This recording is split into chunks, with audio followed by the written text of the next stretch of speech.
আপনারা খাওয়া দাওয়া করেন, আমি একটু বাজার করে নিয়ে আসি। ভাই আমাদের খাওয়া দাওয়া হয়ে গেছে, আপনি খালি একটু মেটুক খেয়ে দেখান, আমরা বাড়ি চলে যাবো।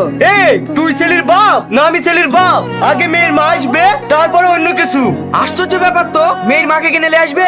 কেন, মেয়ের মাকে দেখলে ক্ষয় হয়ে যাবে নাকি? এই দেখো ভাই, আমি চলে এসেছি, চোখ ভরে দেখো। ও বুড়ি, তুমি কেন আসলা? তোমার মাকে পাঠিয়ে দিবা তো। আমি তো মেয়ের মা। তুমি মেয়ের মা? এই তুই কার হুকুমে এখানে এসেছি? যা ঘরে যা। এই খাসি, তুই চুপ কর। এর আগে তোর জন্য আমার মেয়ে দুবার বিয়ে ভেঙেছে, এবার যদি বিয়ে ভাঙে না তোর গোড়া টিপে শেষ করে ফেলবো। হাই বলো, কি বলবা? ভোলা বলি বলতে গেলে কিছু কথা জিজ্ঞেস করতো। ঠিক আছে ভাই, যা জিজ্ঞেস করবা করো। বিয়ান, তোমার ঠোঁট দুটো লাল না লাল রং করেছ? আমার ঠোঁট এইরকমই, আমি অন্য মেয়ের মতো রং টং করিনি। আবার মিথ্যা কথা বলা? তোমার জন্য সারা জীবন লিপস্টিক কিনতে কিনতে হাঁপিয়ে গেল। যাও ঘরে যাও।